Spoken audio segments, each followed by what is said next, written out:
그러므로 너희는 이렇게 기도하라. 하늘에 계신 우리 아버지여, 이름이 거룩히 여김을 받으시오며.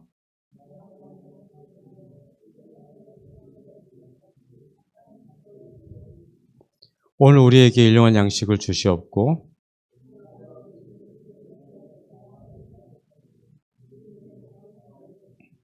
함께 읽겠습니다. 우리를 시험에 들게 하지 마시옵고 다만 악에서 구하시옵소서.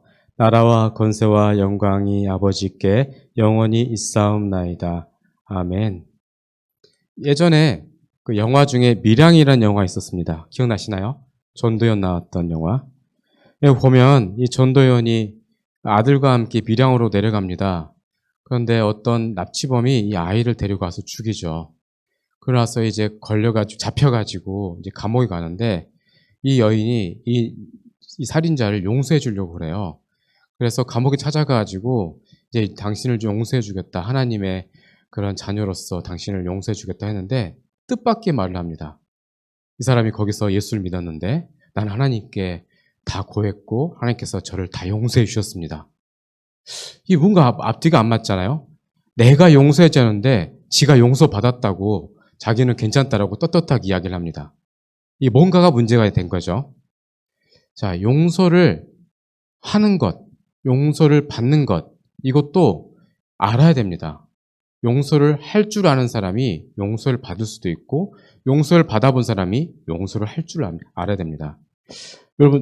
여러분들이 저를 보시기에 착해 보이십니까? 저는 그렇게 착한 사람이 아닙니다. 굉장히 저는 좀 화를 많이 냈던 한때 사람이었습니다. 그래서 제 아내한테 이제 결혼해가지고 좀 부부싸움 뭐 좀 있잖아요. 근데 저는 좀 원래 저는 성격이 좀 나쁜 사람이니까, 나쁜 남자니까 화를 냈는데, 우리 애기 엄마가 화를 어떻게 낼지 모르더라고요. 평소에 화를 안 내봤던 사람이라 화를 낼 줄 모르는 거예요. 하면서, 이 애기 엄마, 우리 집 사람한테는 함부로 화를 내면 안 되겠다.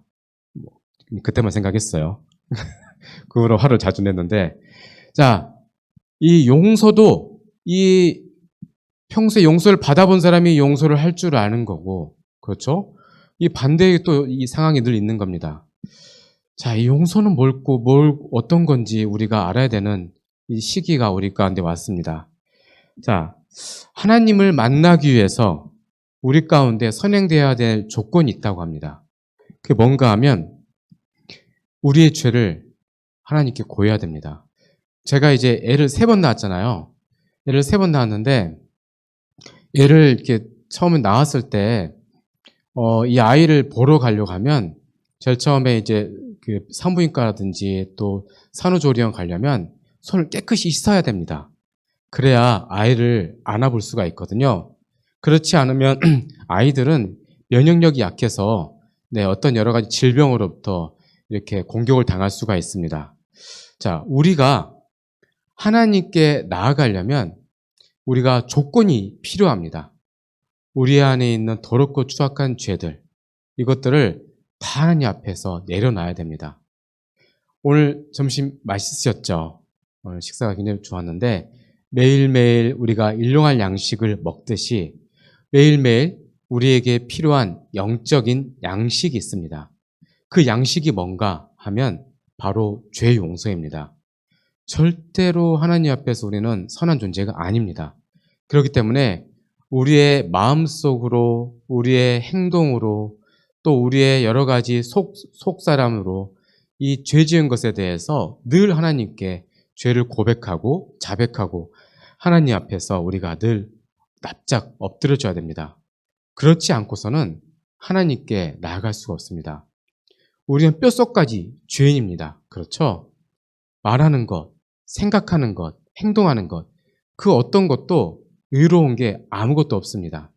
이게 저는 이 장로교 목사로서 이 교리 중에 가장 좋은 교리가 이건 것 같습니다. 전적 부패. 저번에도 한번 말씀드렸지만 제가 가장 좋아하는 책은 기독교 강요예요. 성경 다음으로 기독교 강요인데 기독교 강요의 핵심 뭐냐? 우리는 전적으로 부패하고 타락한 죄인이다. 그렇기 때문에 내 힘으로, 내 의지로는 하나님 앞에 절대 나아갈 수가 없다.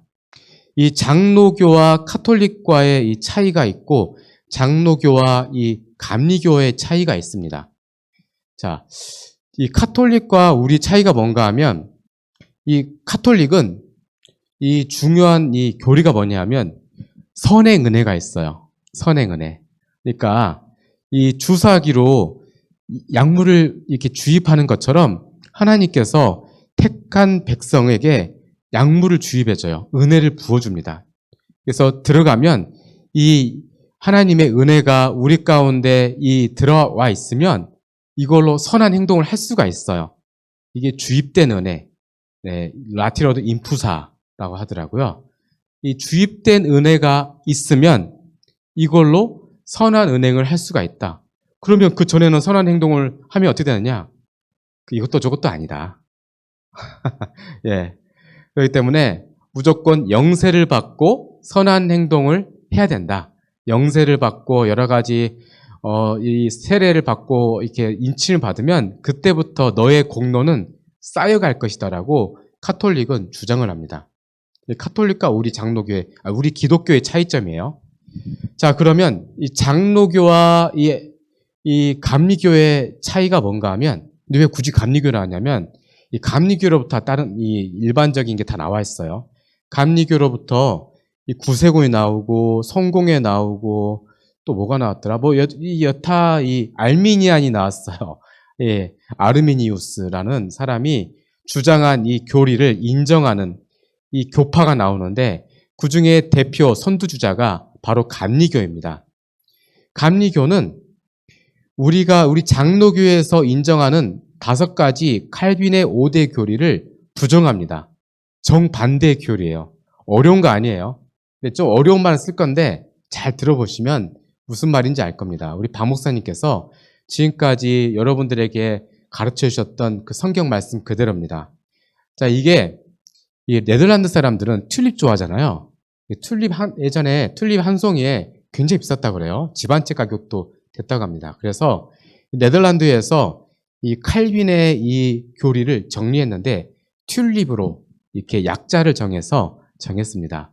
첫 번째로 튤립이니까 T죠. 토탈 디프레비티. 우리는 다 타락한 존재이다. 처음 말씀드렸던 것처럼 우리의 생각하는 것, 행동하는 것, 말하는 것, 그 어떤 게 선한 게 있겠습니까?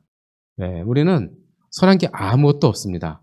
다 부패하고 타락한 존재이다. 그런데 이 알미니안, 이 감리교 계통의 사람들은 그렇게 생각하지 않아요. 하나님의 선행 은혜가 있어서, 좋은 말 같아요. 선행 은혜가 있어서 우리는 그래도 괜찮은 사람입니다. 생각보다 나름 괜찮은 사람입니다. 절대 다 타락한 사람은 아니에요. 네. 다음으로 unconditional election. 영어 발음이 좀 안 좋지만, 네. 무조건적인 선택. 네. unconditional 무조건적이에요. unconditional election. 그러니까 우리가 뭐 잘한 게 있어서 하나님을 선택해 주셨나요? 없죠? 하나님이 우리를 선택해 주신 것은 그냥 값없이 선택해 주신 겁니다. 우리는 성경 조금만 봐도 이게 눈에 보이는데 그쪽 친구들은 그렇게 안 보이는가 봐요. 그러니까 우리는 조건이 없이 하나님 우리를 불러주시고 선택해 주셨어요. 네. 자, 그 다음에 limited, 네, L이죠, L. limited atonement. 네, 제한 속죄라 해서, 우리 예수님 믿는 사람은, 세상 모든 사람이 구원받아야 되는데, 또 그렇진 않아요.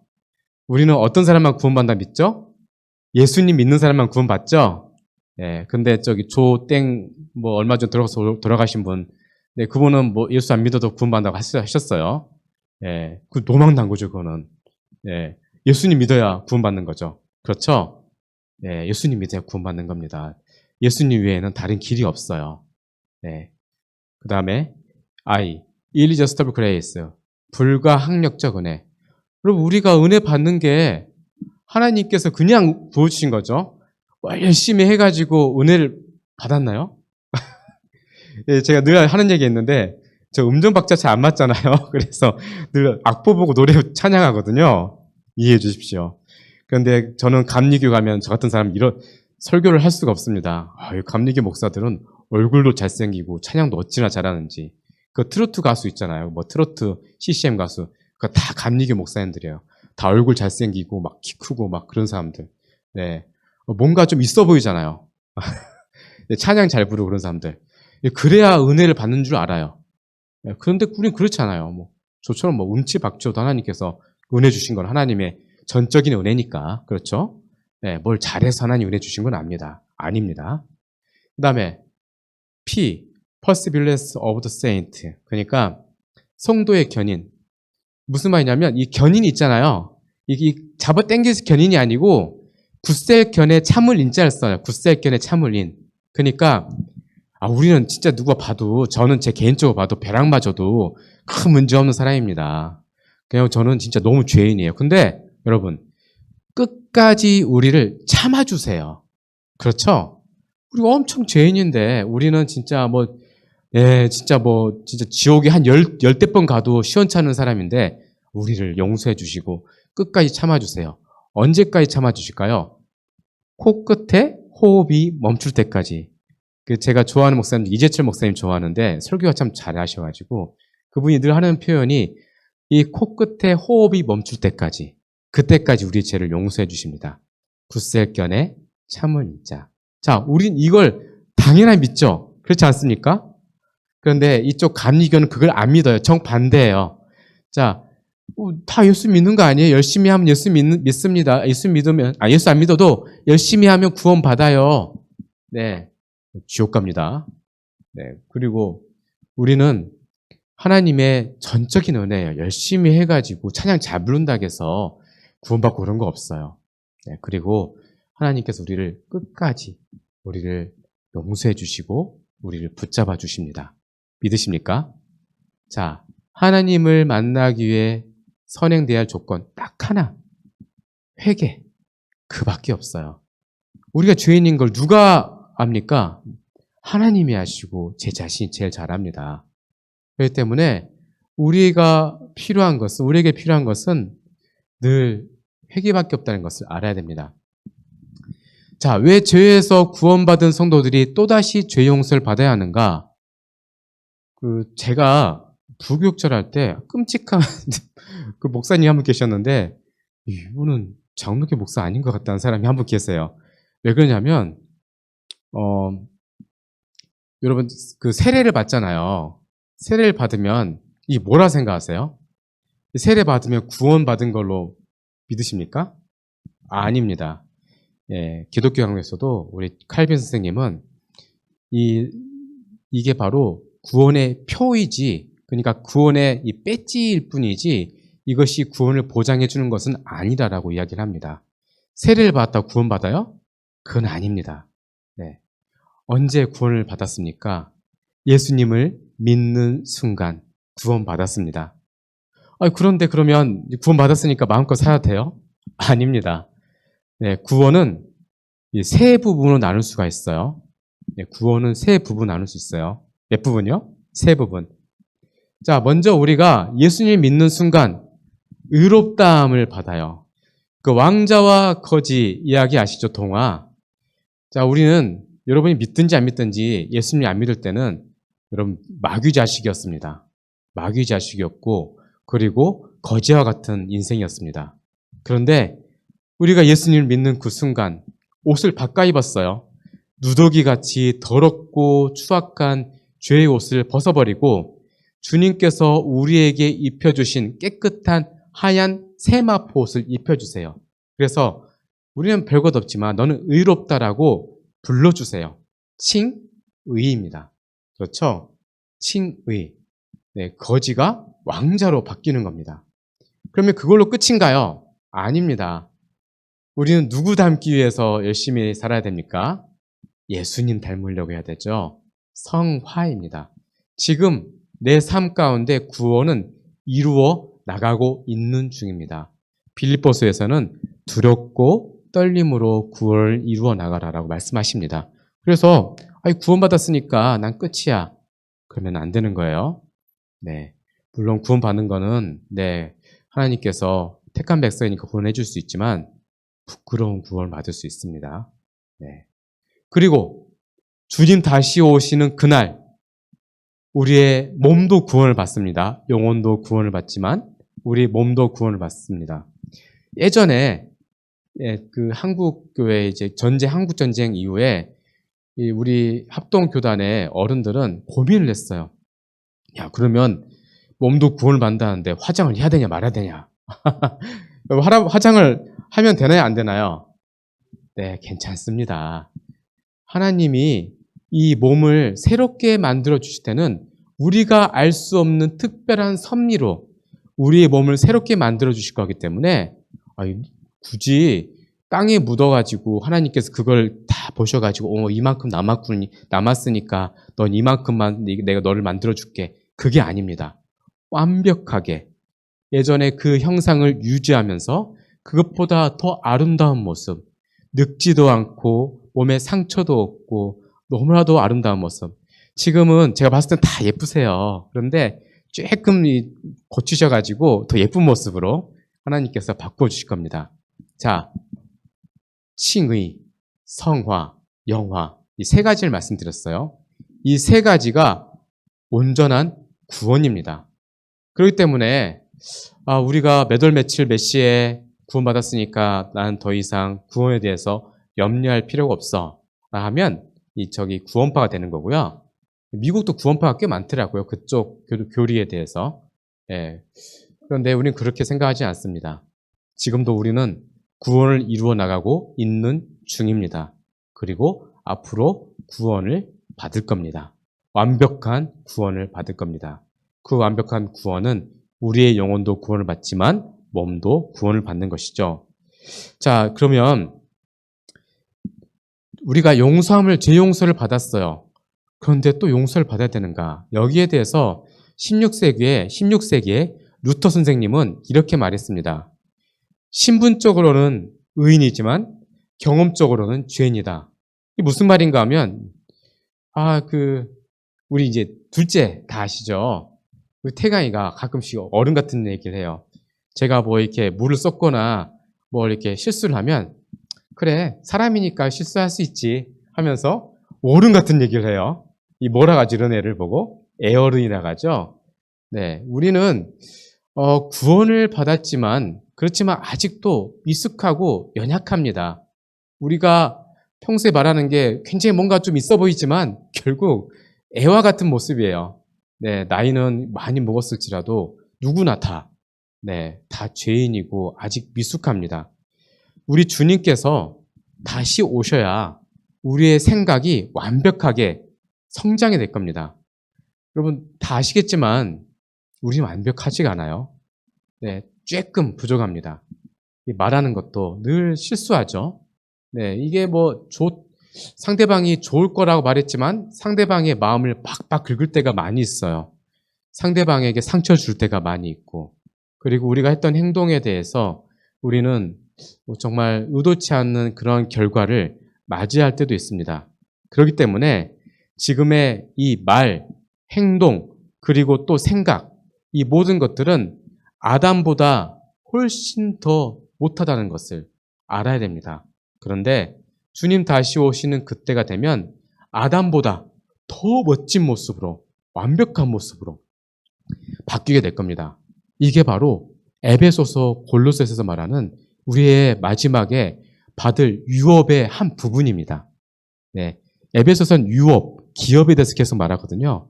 그리고 골로새서는 예수님이 다시 오시는 그 이유에 대해서 말씀하시고 예수님이 어떤 분인가에 대해서 말씀하시는데 오셔야 돼요. 안 오시면 큰일 납니다. 네, 나중에 우리가 천국 가면 아담 선생님을 만나서 이렇게 이야기할 겁니다. 선생님보다 제가 조금 더 낫죠. 아담 선생님은 이것밖에 생각하지 못했지만 저는 이것까지 생각합니다. 아담 선생님은 이거밖에 안 됐지만 저는 예수님을 통하여서 이렇게 더 멋진 모습으로 변화가 됐습니다라고 하면서 우리는 그때 아담과 비교했을 때 더욱더 멋지고 아름다운 모습을 보면서 깜짝 놀랄 겁니다. 그렇기 때문에 우리는 지금 좀 실수하고 조금 부족해도 우리는 앞을 향해 나가야 됩니다. 설령 내 형제가 내 앞에 있는 어떤 사람이 실수를 했다 하더라도 용서해 줄 수 있는 마음이 필요해요.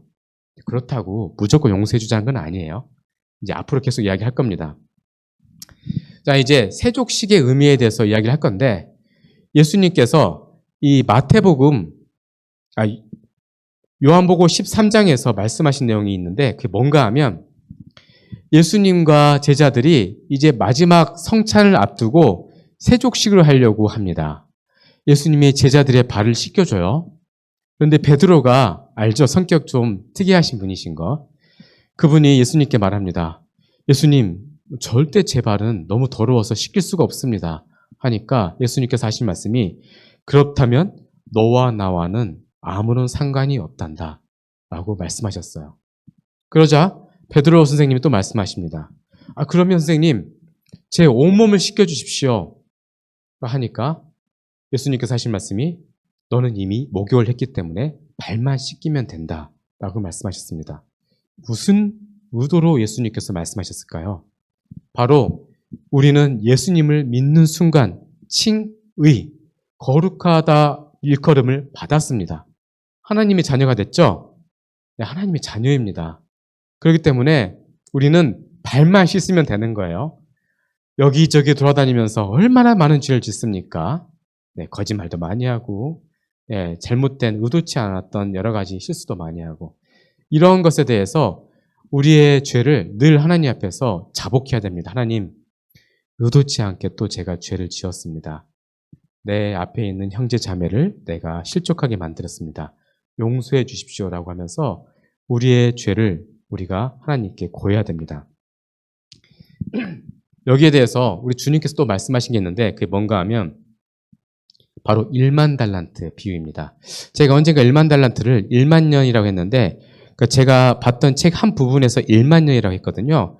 그래서 제가 성경 그 사전을 찾아봤습니다. 그래서 1만 달란트는 1만 년이 아니고 그것보다 훨씬 더 큰 겁니다.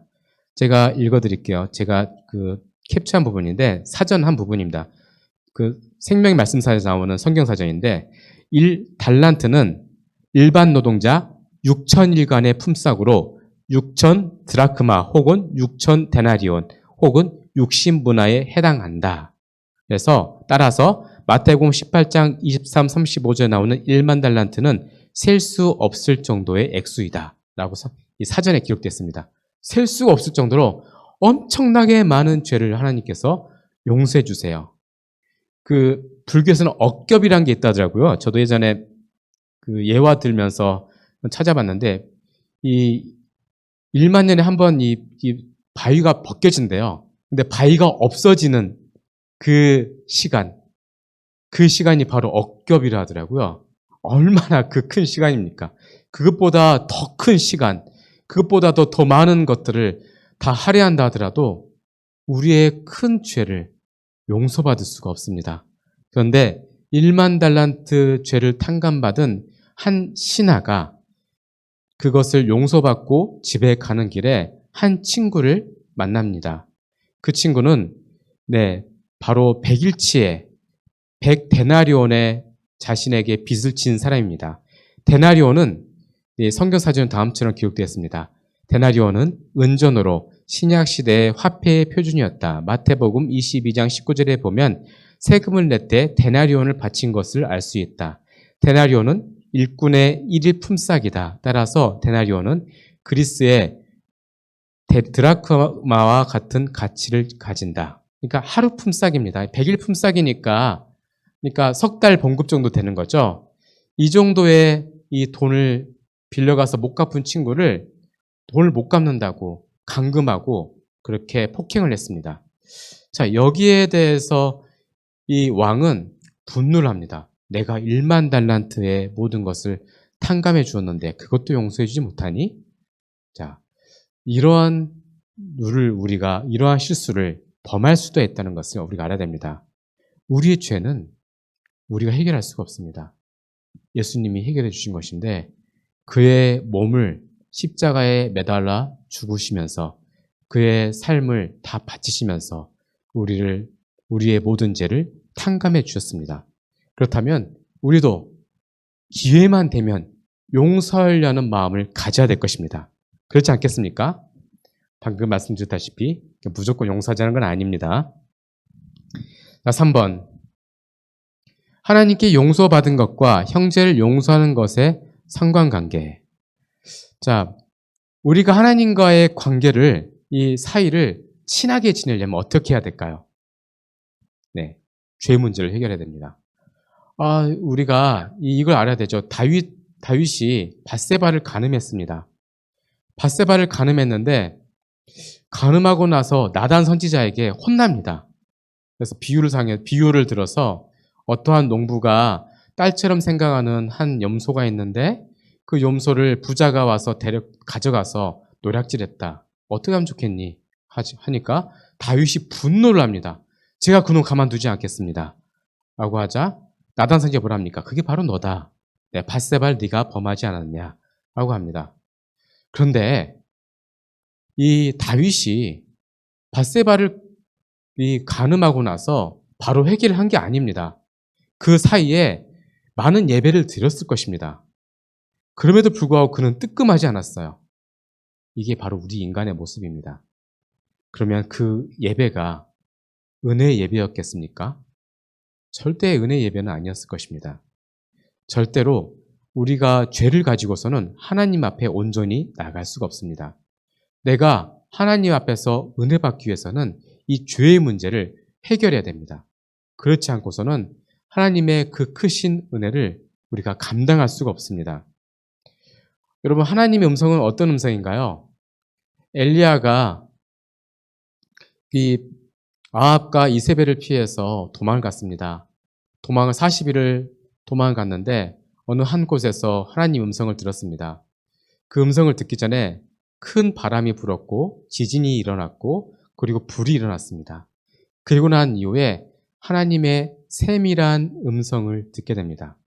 하나님 음성은 세밀한 음성, 많은 물소리 같이 큰 음성이기도 하지만 세밀한 음성이기도 한 하나님의 음성. 만약에 우리 가운데 죄가 있다면 그 세밀한 음성을 들을 수가 없는 것이죠. 온전히 회개하지 않으면 하나님의 은혜를 경험할 수가 없습니다. 자, 그렇다면 우리가 하나님의 은혜를 받기 위해서는 먼저 하나님 앞에서 떳떳해야 될 것입니다. 그러기 위해서는 상대방이 우리에게 용서를 구하면 용서를 해주고 그리고 나서 하나님 앞에 나아가면 우리의 마음은 정말 깨끗한 마음으로 하나님 앞에 온전한 은혜를 받을 수가 있는 것입니다. 자, 그러면 네 번째로 왜 다른 사람의 죄를 용서해 주어야 되는가? 자, 이건 당연한 거죠. 주님이 우리 죄를 용서해 주셨잖아요. 1만 달란트의 죄를 탕감해 주셨습니다.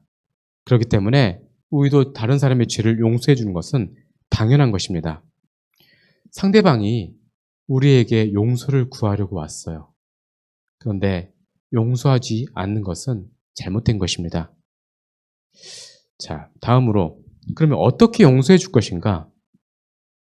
어떻게 용서해 줬으면 좋겠어요? 이런 경우 있죠.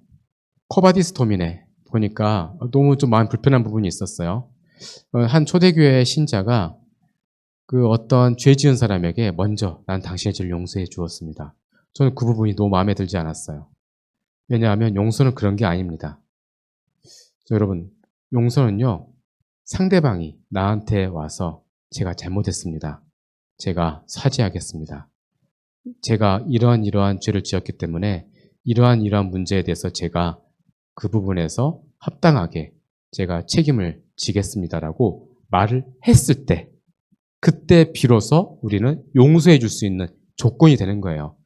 난 용서해 주지도 않았는데 지가 먼저 사람들한테 나 용서받았어. 그러면 그 사람 용서받은 것도 아니고 하나님 앞에서 온전히 서는 것도 아닙니다. 거기에 맞는 합당한 책임을 질 수 있을 때 그리고 또한 내게 와서 거기에 대해서 온전하게 사죄를 했을 때 그때 우리는 용서해 줄 수가 있는 것입니다. 그렇지 않고 나 하나님의 자녀이니까 난 용서해 줘야 돼. 그 착한 여자 콤플렉스 그런 거 있죠. 난 착한 여자여야 돼. 그럴 필요 없어요. 네. 오늘 착한 크리스찬 컴플렉스 가질 필요 없습니다. 나는 예수님 믿는 사람이니까 다 용서해 줘야 돼. 그럼 바보입니다. 성경에서 그런 얘기 한 적이 없어요. 성경에서는 어떻게 하면 용서를 받는다고 합니까? 예수님 믿었을 때, 예수님 믿고 예수님 제가 잘못했습니다라고 예수님께 고했을 때 그때 용서함을 받는 겁니다. 이해되시죠? 네, 예수님께 온전히 회개를 했을 때, 그리고 내게 와서 제가 잘못했습니다. 돈 갚을게요. 그러면 그때 이제 용서가 되는 거예요. 그렇죠? 우리는 그런 마음 다 가지고 있어요. 그렇죠? 그런 마음 온 사람이 어디가 있어요? 그 전에는 용서를 비는 것도 아니고, 그렇죠? 용서를 하려는 마음이 있는 것도 아닙니다. 그런데 이제 어느 정도 내가 봤을 때, 우리가 봤을 때, 공동체가 봤을 때 제가 책임지겠습니다. 그리고 제가 이런저런 제가 문제를 일으켰기 때문에 제가 이거를 이렇게 해결하겠습니다. 라고 그것을 책임을 지고 있을 때 그때 비로소 용서는 시작이 되는 겁니다. 이해되십니까? 네, 이럴 때 용서되는 거예요. 무조건 난 예수 믿으니까 다 용서해 줄 거야. 그건 용서가 아니에요. 네, 바보입니다. 뱀처럼 지혜롭고 비둘기처럼 순결한 크리스찬 되시길 간절히 소망합니다. 네, 이게 바로 지혜로운 크리스찬인 것이죠. 알아야 됩니다. 무조건 용서해 주는 건 아닙니다. 자, 그럼 예수님은 어떠한 삶을 사셨는가? 십자가에 매달리셨을 때 성부 하나님께 저들의 죄를 용서해 주십시오 라고 성부 하나님께 기도를 했습니다. 그랬더니 예수님의 기도의 응답으로 한쪽 편에 있었던 강도가 예수님께 용서를 구했죠. 저는 죄인입니다. 라고 예수님께 죄를 고백했을 때, 조건이잖아요. 고백했을 때, 그때 용서함을 받는 것이고, 예수님이 그 십자가에서 죽으셨을 때 그 아래에 있던 백부장이 저는 진정한 하나님의 아들입니다라고 고백하고 자기의 죄를 자백했을 때, 용서를 구했을 때, 그때 비로소 택함 받은 백성이 되는 것이고 용서한 백성이 되는 것입니다. 이 성경에서 보면 이 용서함에 대해서 세 가지의 이 단계에 대해서 이야기를 하고 있습니다. 마태복음 18장 한번 찾아보시죠. 마태복음 18장 15절에서 17절까지. 자, 한 절씩 교도하겠습니다. 내 형제가 죄를 범하거든 가서 너와 그 사람과만 상대하여 권고하라. 만일 들으면 내가 내 형제를 얻은 것이요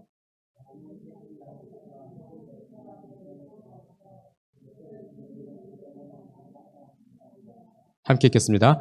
만일 그들의 말도 듣지 않거든 교회의 말하고 교회의 말도 듣지 않거든 이방인과 세리와 같이 여기라. 아멘. 먼저 어떤 사람이 저에 대해서 저에게 죄를 지었으면 저는 아직 용서해 줄 마음이 없습니다. 그렇게 할 필요도 없고요. 그런데 그 사람이 저에게 왔어요. 저에게 죄를 구합니다. 제가 형제님께 이런저런 죄를 지어서 마음의 상처를 주었습니다. 용서해 주십시오. 라고 하면 그때 용서가 되는 것이죠. 만일 그렇게 하지 않으면 믿는 형제 2명, 3명이 찾아가서 그 형제에게 갑니다. 형제님, 자매님, 당신이 지금 저에게 이러한 죄를 지었는데 회개하십시오. 이건 분명히 하나님 보시기에 온전한 것이 아닙니다. 라고 권면을 합니다. 권면을 했는데 이 사람이 듣질 않아요. 그러면 세 번째, 교회의 공동체가 여기에 대해서 이제 질문을 해야 될 필요가 있는 것입니다. 데리고 와서 그 형제를 세우고 당신 분명히 이 부분에 대해서 잘못을 했는데 인정하십니까? 인정하지 못하면 어떻게 되겠습니까? 최고의 징계는 출교입니다. 최고의 출교, 최고의 징계. 그 앞 단계에 있는 게 바로 수찬정지입니다. 수찬정리. 다른 데 가서 성찬식 하면 되지 않겠어요? 수찬정지는 성찬식을 금하는 것입니다. 이거는 굉장히 큰 징계 중에 하나입니다. 왜 그런가 하면 당신은 더 이상 하나님의 자녀로서 볼 수가 없다는 것을 교회의 이름으로 징계를 하는 것입니다. 이런 경우 있죠. 땅에서 묶이면 하늘에서 묶이고 땅에서 풀리면 하늘에서 풀릴 것이다. 이게 바로 그런 겁니다. 이 수찬에 대한 겁니다. 이거에 대해서 잘못 이해하신 목회자들 계시더라고요. 나를 떠난 자는 저주를 받을 거야. 그러면서 그 구절을 인용하신 분이 있는데 그 부분이 아닙니다. 땅에서 묶어버리는 것이죠. 그러면 하늘에서도 묶이는 것입니다. 교회에서 수찬 정지를 내리면 당신은 더 이상 하나님의 자녀로 보기가 어렵소. 그렇기 때문에 당신이 이 부분에 대해서 온전히 회개하시오. 그렇지 않으면 여기에서도 풀 수가 없습니다. 자기가 그럼 나는 괜찮아. 교회만 여기 있어. 감리교도 있고, 딴 데 가서 하면 되지. 그건 하나님과 자기의 사이만 아는 겁니다. 네, 그래서 성찬식 한다고 해서 하나님 받아주실지, 그거는 참 미지수입니다. 왜냐하면 성경에 그렇게 안 기록되어 있기 때문에 그렇습니다. 출교 앞에는 수찬 정지가 있다는 걸 알아야 됩니다. 그런데 수찬 정지까지를 했다는 것은 굉장히 큰 징계 중에 하나입니다. 왜냐하면 여러분, 그래도 길을 열어주는 거예요. 네. 최고의 악한 악질이면 출교까지 가지만 그래도 네가 예수 믿을 길은 열어주겠다라고 많은 관용을 베풀어 주는 게 출교를 하지 않는 거예요. 자, 여기까지 간다는 것은 인생에 있어서 굉장히 수치스러운 것입니다. 신앙인으로서 가지 말아야 될 것이죠. 자, 그런데 감사하게도 회개를 했어요. 자기가 책임을 진다고 합니다. 자, 그러면 우리는 어떻게 해야 되겠습니까? 첫 번째로는 그래, 용서해 줄게 하면서 그래, 너는 죄를 지었기 때문에 너의 죄에 대해서는 네가 책임진다고 했으니 그래, 내가 거기에 대해서 내가 받아들일게. 이런 마음이 필요하고, 두 번째로는 그래, 얼마나 그동안 힘들었니 라면서 위로해 줄 수 있어야 됩니다. 이런 경우 있죠. 사람이라 이런 경우 있죠. 김지서 내가 예전에 용서해 줬어. 그 사람 예전에 나한테 이런 죄를 지었는데 말이야. 알지, 그거? 내가 다 이해해 준 거 알지?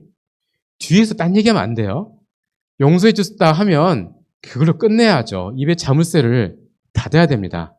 더 이상 거기에 대해서 이야기하는 것은 그 사람 인격에 문제가 있는 것이고 아직 죄를 용서하지 않았다는 겁니다. 그렇다면 하나님께서도 기뻐하시지 않습니다. 자, 그리고 다시는 그렇게 하지 않도록 그 상대방에게 죄 지으면 안 됩니다. 그리고 권면해주고 함께 화목할 수 있도록 그렇게 해야 됩니다. 찝찝하게 그 옆에 가지도 않고 왕따시키고 그러면 돼요, 안 돼요? 안 됩니다. 네, 예전과는 같을 수 없지만 그래도 예전에는 가지 못하더라도 그래, 하나님의 자녀이니 우리가 함께 주 안에서 함께 합시다. 그래도 나도 죄인인데 당신도 죄인이고 우리는 큰 차이가 없습니다. 하면서 이해해주고 함께 할 수 있는 관용이 필요합니다. 자, 우리는 죄인이죠. 다 죄인입니다. 제가 처음부터 제가 제 자신에 대해서 이야기를 한 거는 다 똑같다는 겁니다. 네. 우리는 칭의, 거룩하다함을 일컬음을 받았습니다. 그럼에도 불구하고 우리의 발에는 너무나도 많은 오염물질이 많이 묻어 있습니다. 매일매일 이 더러운 발을 씻지 않으면 하나님께 나아갈 수 없는 그런 죄인이라는 것을 늘 깨달으시고 늘 주님 앞에서 자복하시는 주의 친백성 되시길 주의 이름으로 축원드립니다. 기도하겠습니다. 하나님 감사합니다.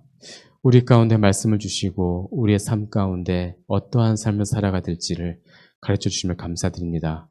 늘 죄인임을 고백하게 해주시옵시고 또 죄 짓고 돌아온 형제들에게 우리가 용서해 줄 수 있는 마음, 이해해 줄 수 있는 마음을 허락해 주시옵소서. 그리하여서 열린교회 공동체가 늘 말씀으로 또 하나님의 은혜로 그렇게 충만하게 채워지게 하여 주시옵소서. 감사드리며 예수님 이름으로 기도드렸습니다. 아멘.